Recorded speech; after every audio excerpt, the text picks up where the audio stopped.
Hello बच्चों, मैं Kapil G2S classes पर आपका जोरदार स्वागत करता हूं। जैसा कि आपको पता है, इस समय UP triple S C PET के जो है एग्जाम आया हुआ है, फॉर्म आया हुआ है, आपने भर लिया होगा ऐसी मैं उम्मीद करता हूं। तो हम आपको इस पे UP triple S C PET के लिए मैथ की क्लासेस स्टार्ट करने जा रहे हैं।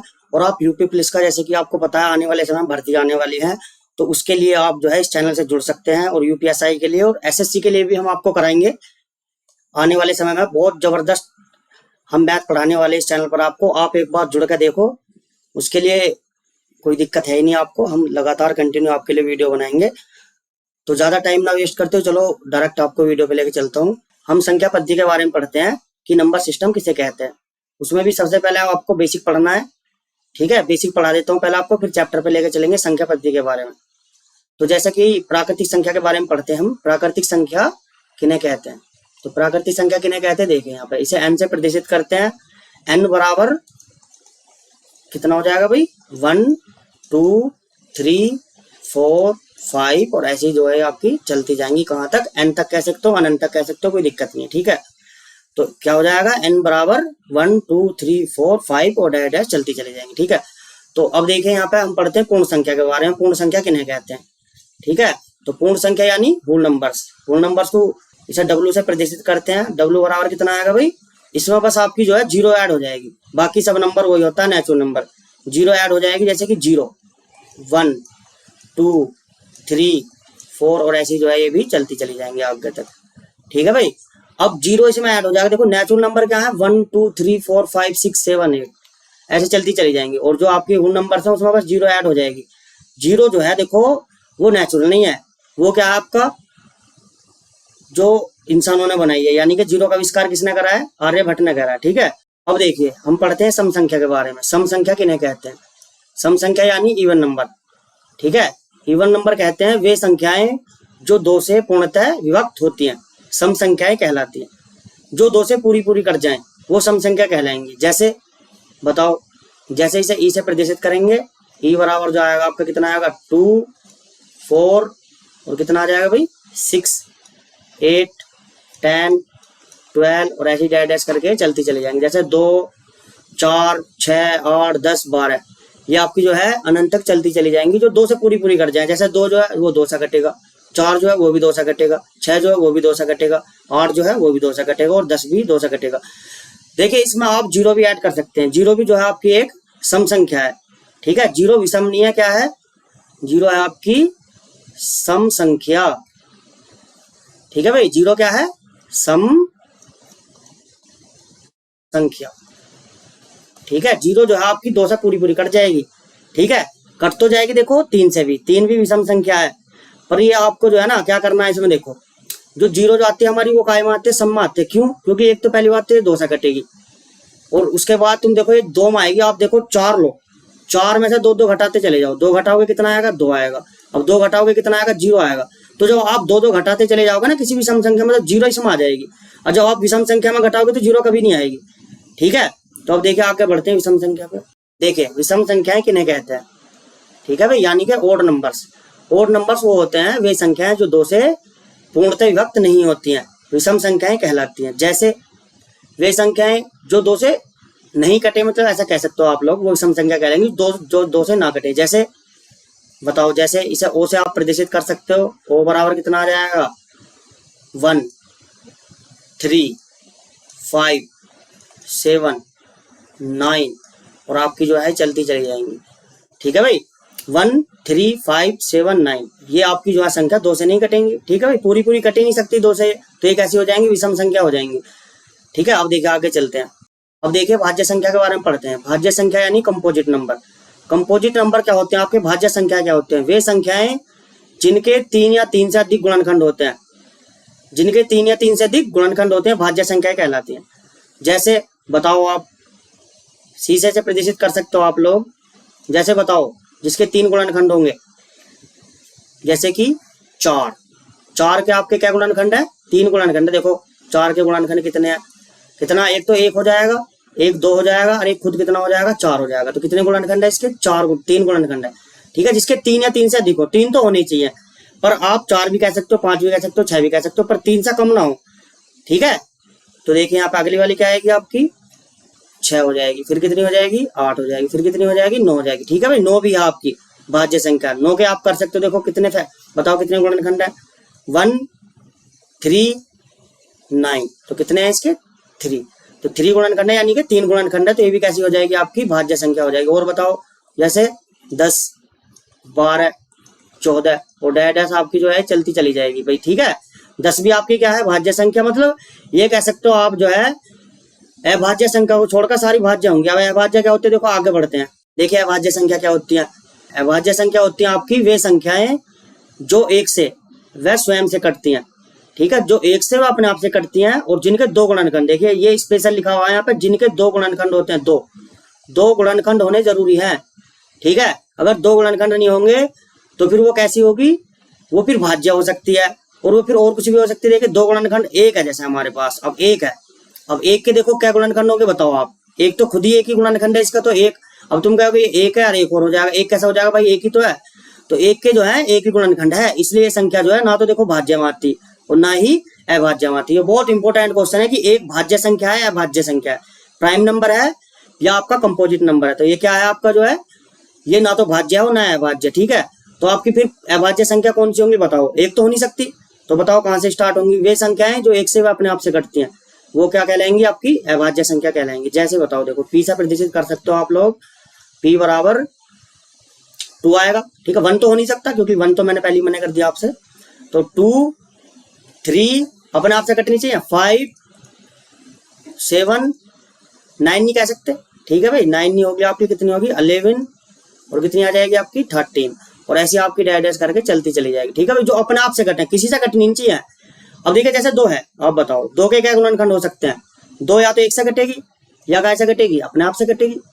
ठीक है, या तो 1 से कटेगी या 2 से कटेगी, यानी अपने आप से कटेगी, तो ये कैसी कहलाएगी आपकी अभाज्य संख्या कहलाएगी। ठीक है, देखिए आगे बढ़ते हैं हम सहभाज्य संख्या। देखिए अब सहभाज्य संख्या क्या होती है, सहभाज्य संख्या यानी को प्राइम नंबर। ठीक है, वे संख्याएं जिनका एस्यप का मतलब में से एक होता है और जो जोड़े के साथ होती हैं, ठीक है, वो क्या कहलाएंगे आपकी सहभाज्य संख्या कहलाएंगी। जोड़े के साथ, देखो ये पॉइंट आपको पता होना चाहिए, जोड़े के साथ होनी चाहिए और में से उनका एक हो। ठीक है, जैसे देखो यहाँ पर बताता हूँ, सीओ से आप प्रदर्शित कर सकते हो आप, जैसे कि जोड़े के साथ होनी चाहिए, जैसे कि 2 और 3। अब आप देखो ये ऐसी संख्या है जो केवल एक से कटेंगी दोनों, और दोनों संख्याएं किसी से कटेंगी नहीं। अब आप ये मत कहना कि 2 संख्या जो है 2 से कट जाएगी, भाई 2 से ये तो कट जाएगी, पर इसे 3 को कौन कहेगा, 3 तो नहीं कट सकती ना 2 से, ये दोनों संख्या कटनी चाहिए आपकी। और बताओ जैसे 4 5, ये भी क्या है आपकी, क्या है सहभाज्य संख्या, क्योंकि इनका भी क्या आएगा, में से एक आएगा, एस्यप एक आएगा।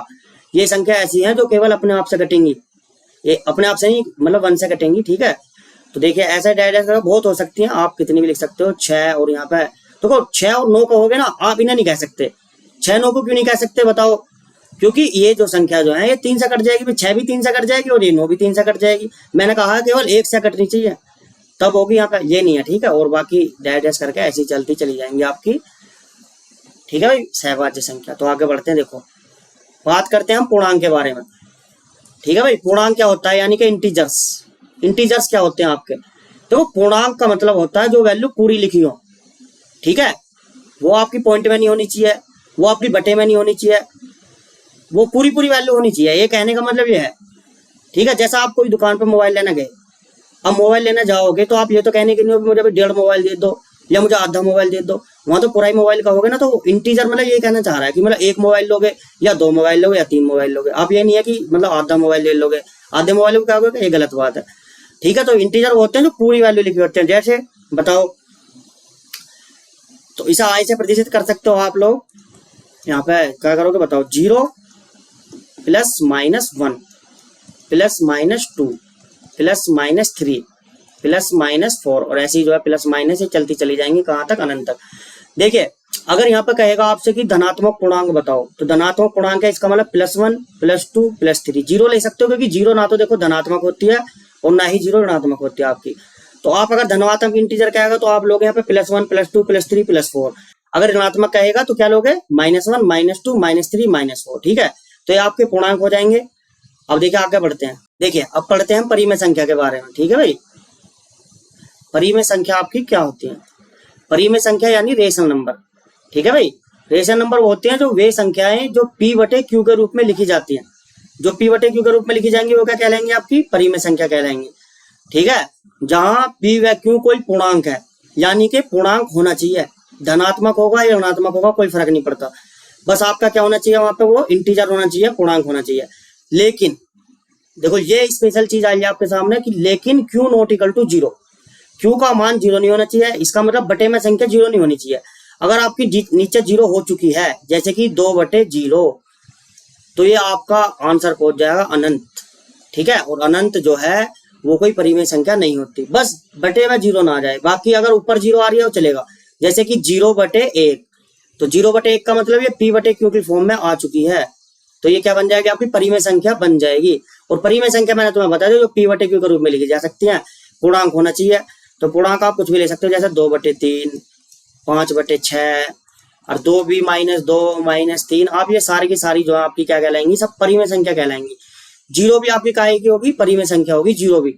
ठीक है भाई, आपको कहेगा कि 0 परिमेय है या परिमेय, तो क्या बोलोगे आप? परिमेय संख्या। ठीक है, तो देखो आगे बढ़ते हैं, अपरिमेय संख्या के बारे में पढ़ते हैं। देखो अपरिमेय संख्या क्या होती है? अपरिमेय संख्या बताओ आप, इन्हें इंग्लिश में क्या बोलते हैं? Irrational number. ठीक है भाई, इर्रेशनल नंबर वे संख्याएं जो p बटे q के रूप में नहीं लिखी जाती है, वो क्या कहलाएंगे? आपकी अपरिमेय संख्या कहलाएंगे। जैसे इसे IR से आप प्रदर्शित कर सकते हो। ठीक है, आप मतलब प्रदर्शित का ऐसा कर लो, कोई दिक्कत नहीं है, बस समझ में आनी चाहिए, इससे कोई मैटर नहीं पड़ता। अब देखो यहाँ पे क्या होती है, जो आपकी रूट में होंगी सारी संख्या, जो अंडर रूट से आप बाहर नहीं निकाल सकते। जैसे पाई को सबसे पहले आप लिखोगे यहाँ पे, पाई क्या है? आपकी एक परिमेय संख्या, अपरिमेय संख्या है। पाई कैसी है? अपरिमेय संख्या। क्यों? ठीक है, क्योंकि आप जब इसका मान निकालोगे ना तो ये अनंत तक चलती चली जाएगी। और 22/7 आपकी क्या है? वो परिमेय संख्या है। जो पाई है वो आपकी है अपरिमेय, और जो 22/7 है वो क्या है? आपकी परिमेय। ऐसा क्यों है? ठीक है, अभी तक तो तुमने यही पढ़ रखा है भाई 22/7 तो पाई का मान है, तो पाई का मान तो है, पर ये जो है आपका लगभग में मान ले रखा है 22/7। ये क्वेश्चन सोल्व करने के लिए ले रखा है पाई का मान, वरना पाई का मान जो है आप कहीं भी चेक कर लेना, वो अनंत तक जाता है। ठीक है, उसके बाद आप जैसे √2, √3, √4 नहीं कह सकते आप। ठीक है, ये परिमेय संख्या है, क्योंकि ये √4 जो है काय का वर्गमूल? आप बताओ, √4 जो है वो 2 का वर्गमूल है। ठीक है, तो 2 बाहर निकल जाएगा। जैसे आप कह सकते हो 9 जो है उसका वर्गमूल कितना है? 3। तो जो संख्या रूट से बाहर निकल जाएंगी, जैसे कि √25, इसका कितना आ जाएगा? आपका 5 आ जाएगा। जैसे √36 का कितना आ जाएगा? 6 आ जाएगा। तो मतलब ये ऐसी संख्या है जो अंडर रूट से बाहर निकल जाएंगी, वर्गमूल होगा तो वो बाहर निकल सकती हैं, और वो कैसी बन जाएंगी? फिर वो परिमेय बन जाएंगे, अपरिमेय नहीं रहने की। और बताओ, देखो √4 तो है नहीं, √4 तो क्या है? आपकी परिमेय है। जैसे कि √5, √6 भी आप √6 को बाहर नहीं निकाल सकते। ठीक है, √6 को आप बाहर नहीं निकाल सकते। ठीक है, इस चीज का ध्यान रखना। तो ये आपकी जो है क्या हो जाएंगी? अपरिमेय संख्या हो जाएंगी। ठीक है भाई, अब देखिए आगे बढ़ते हैं, बात करते हैं हम वास्तविक संख्या के बारे में। वास्तविक संख्या क्या होती है आपकी? ठीक है, वास्तविक संख्या क्या होती है? यानी कि रियल नंबर। रियल नंबर के बारे में आपको थोड़ा बहुत पता होना चाहिए। रियल नंबर वो होती है वे संख्याएं जिनका वर्ग करने पर धनात्मक या शून्य आता है, वास्तविक संख्या कहलाती है। ठीक है, तो ऐसी कोई संख्या है बताओ जिसका वर्ग करो आपकी धनात्मक ना आए?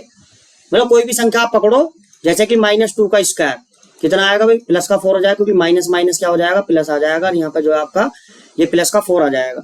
मतलब जो माइनस की जितनी भी संख्या है उनका भी स्क्वायर करोगे तो तुम्हें पता पॉजिटिव आने वाला, धनात्मक आने वाला है। जब धनात्मक ये आएगा तो आप ऐसी संख्या कोई बता सकते हो जिनका वर्ग करने पर क्या आए?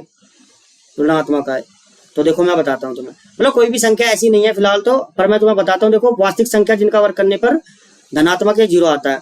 अब आगे बढ़ते, देखो यहाँ पे मैं बताता हूँ तुम्हें कि वे संख्या जिनका वर्ग करने पर ऋणात्मक आता है। देखो जैसे कि अंडर रूट में -3 लिख रहा है, आप इसका वर्ग करो, जब इसका आप वर्ग करोगे तो माइनस का 3 ही निकल कर आएगा। ठीक है, तो ये ऐसी संख्या है, जैसे कि माइनस का √2 होगा, इसका स्क्वायर करोगे -2 आएगा निकल के। जैसे कि √-4 का स्क्वायर करो, √-4 का स्क्वायर करो, कितना आएगा भाई? -4 आएगा। तो ये ऐसी संख्या है जिनका वर्ग करने पर कैसा आता है? ऋणात्मक आता है। ये वास्तविक संख्या नहीं है। फिर ये कैसी संख्या है? ये है काल्पनिक संख्या। कैसी है भाई? Imaginary number. इन्हें इमेजिनरी नंबर बोलते हैं जिनका वर्ग करने पर क्या नहीं आता? धनात्मक नहीं आता, ऋणात्मक आता है। ठीक है, तो ये आपको पता लग गया। देखो ये जो हमारा होता है ना अंडर रूट में, जैसा आपका ये आगा, अंडर रूट में -3 आएगा। अब ये जो है आपका इसे आप जो है आई लिख सकते हो, जैसे कि यहाँ पे अंडर रूट 3 माइनस, इसे क्या लिख सकते हो, अंडर रूट -1 लिख सकते हो ऐसा करके। और ये अंडर रूट -1 जो होगा ना वो आपका काय के बराबर होगा, वो आई के बराबर होगा। ठीक है, तो ये आप ऐसे लिख सकते हो इसे माइनस को अंडर रूट 3 आई। तो ये आपका क्या हो जाएगा, देखो आई है हमारा इमेजिनरी नंबर, इसे आयोटा बोलते हैं। तो ये आपका इमेजिनरी नंबर हो जाएगा। वास्तविक संख्या जिनका वर्ग करने पर धनात्मक या 0 आता है तो वो वास्तविक संख्या कहलाएंगे। तो अब देखिए हम डायरेक्ट आपको नंबर सिस्टम पर लेकर चलेंगे, वास्तविक मतलब संख्या पद्धति पर लेकर चलेंगे और हम डीप में पढ़ेंगे, पूरा डीपली क्वेश्चन लेकर जाएंगे जो आपके जो है यूपी ट्रिपल सी पैट के लिए तो सफिशिएंट है ही। बाकी जैसे यूपीएसआई यूपी पुलिस का जैसे एग्जाम आने वाला है, आपको पता है भर्ती आने वाले हैं यूपी पुलिस की, तो उसके लिए भी आपके लिए सफिशिएंट है। आप जो एसएससी का फॉर्म भर रखा है उसके लिए भी देखो मैं एडवांस से देखो मैं बेसिक से पढ़ाऊंगा और आपको एडवांस तक लेकर जाऊंगा। आप टेंशन बिल्कुल मत लो, मैथ की जिम्मेदारी आप ही मैं ले सकता हूँ, मैं आपका पूरा कंप्लीट कराऊंगा, उसकी टेंशन आप छोड़ दो बिल्कुल। ठीक है, तो कल आप मिलते हैं हम, देखो जब तक के लिए आपको जय हिंद, गुड बाय।